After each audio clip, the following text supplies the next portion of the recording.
الله وبركاته مستمعينا الكرام.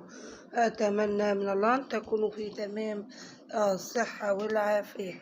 لو أول مرة بتتابعونا على القناة من فضلك اشترك في القناة وفعل زر الجرس ليصلك كل جديد. إليكم نشرة أخبار مصر.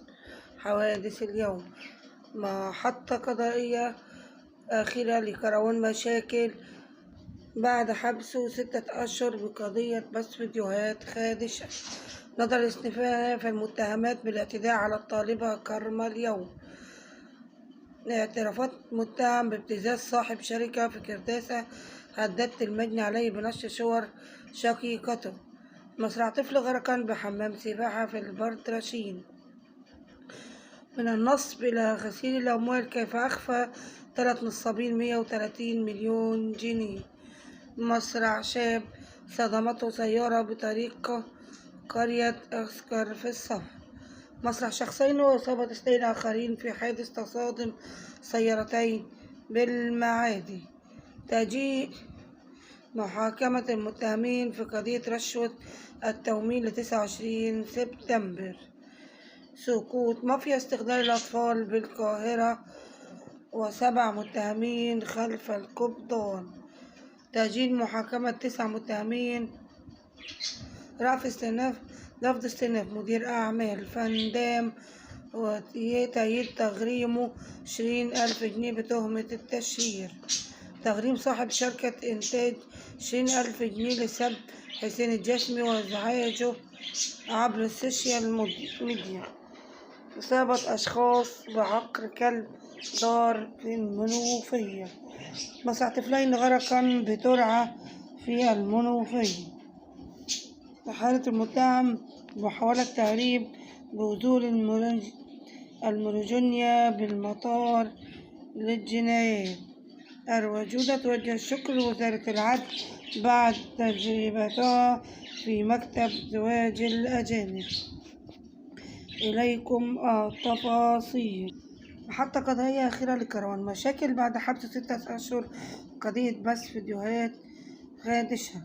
صدر ضد التكتيكار كروان مشاكل حكما من جناح مستأنف الاقتصاد في الإسكندرية بالحبس 6 أشهر، تغريمه مبلغ 200,000 جنيه ومصادرة المضبوطات في اتهامه بنشر مقاطع فيديو خادشة الحياة.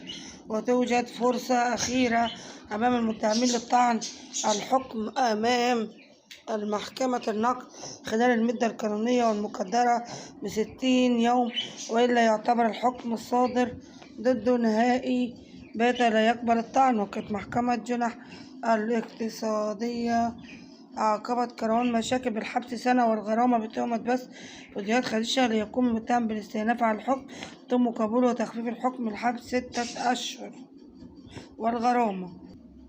نظر استئناف المتهمات بالاعتداء على الطالبة كارما. تنظر اليوم تنال محكمة الطفل بالقاهرة استئناف 3 طالبات متهمين بالاعتداء على زميلتهن كارما خلال المشاجرة التي نشبت داخل مدرسة خاصة بالتجمع. تم تأجيل الجلسة الماضية لليوم لورود تقرير الطب الشرعي. وكانت قررت نيابة الطفل في وقت سابق إحالة قضية التعدي على الطالبة كارما من قبل زملائها داخل مدرسة خاصة في التجمع لمحكمة الجنايات. وتسلمت نيابة القاهرة الجديدة تقرير الطب الشرعي الأول والذي أكد تعرض الطالبة كارما لإصابات وكسور نتيجة الاعتداء عليها، كما أوصى التقرير بإعادة فحصها طبيا بعد 3 أشهر لمتابعة تطورات حالتها الصحية. اعترافات متهم بابتزاز صاحب شركة في كرداسة هددت المجني عليه بنشر صور شقيقته. أدلى المتهم بابتزاز صاحب شركة وتهديده بنشر صور شقيقته عبر مواقع التواصل الاجتماعي باعترافات تفصيلية أمام النيابة العامة بالجيزة بعد القبض عليه من قبل الأجهزة الأمنية مؤكدة ارتكاب الواقعة بقصد الحصول على مبلغ مالي. وخلال التحقيقات اعترف المتهم بأنه تحصل على صور خاصة بشقيقته المجني عليه تم التواصل معه وهدده بنشرها على مواقع التواصل الاجتماعي إذ لم يدفع له مبلغ ماليا بهدف ابتزازه وتحقيق مكاسب مادية. وأضاف المتهم في أقواله أنه استمر في مساومة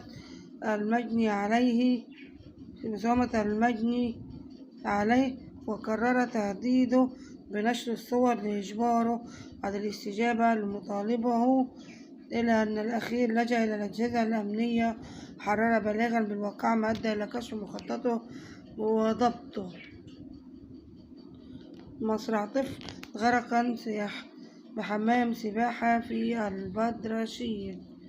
تلقى طفلا مصرعه غرقا داخل حمام سباحة في البدرشين بحافظة الجيزة.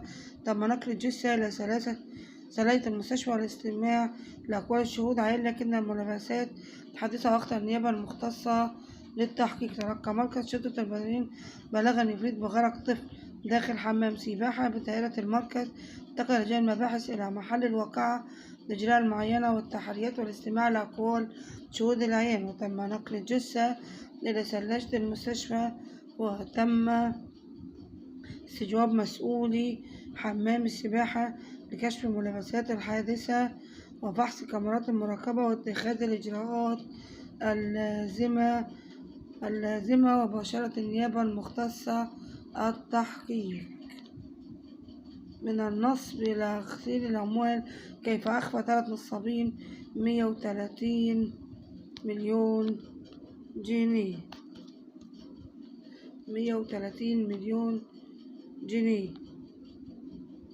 تباشر الجهات المختصة التحقيق مع 3 متهمين بالاستيلاء على أموال المواطنين بالنصب والتزوير من خلال شركة توظيف أموال متخصصة في الهجرة غير الشرعية والاحتيال على رغيب السفر للخارج والاستيلاء على مبالغ مالية منهم بزعم تسفيرهم وحولوا غسل حصيلة نشاطهم الجمعية بلغت نحو 130 مليون جنيه خلف أنشطة مشروعة.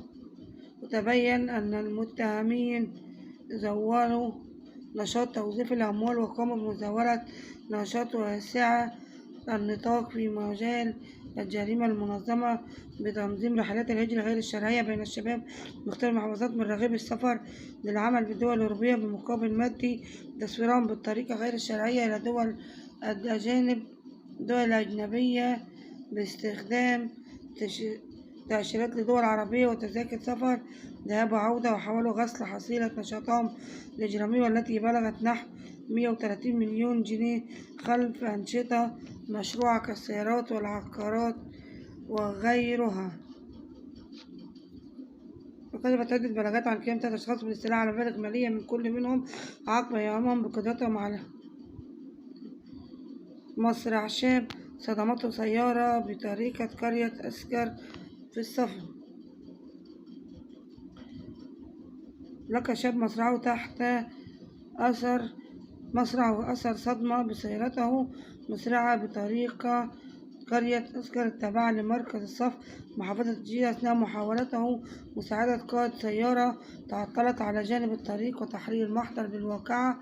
وباشرت النيابة المختصة التحقيق. وتلقى مركز شرطة الصف بلاغا بوقوع حادث تصادم فات أحد الأشخاص بطريقة قرية سكر وبالانتقال والفحص تبين أنه أثناء توقف أحد قائدي السيارات لإصلاح عطل فني حاول شاب مساعدته وفوجئ بسيارة تصدمه مما أسفر عن مصرعه.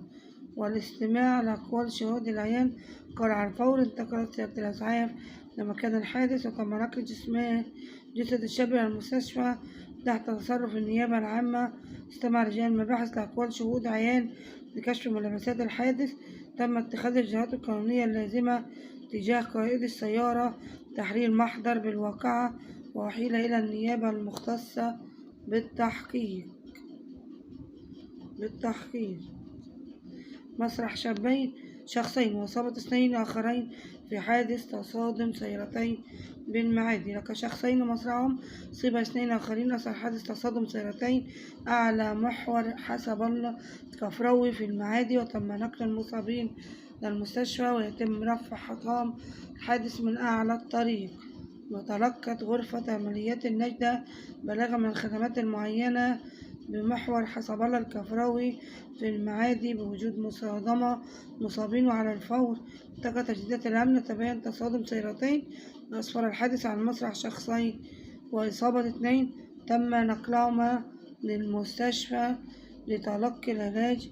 ويقوم رجال المباحث بمناقشة شهود العيان وتفريغ كاميرات المراقبة.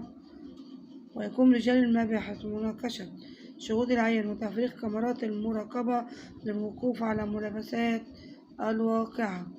والسلام عليكم ورحمة الله وبركاته مستمعينا الكرام.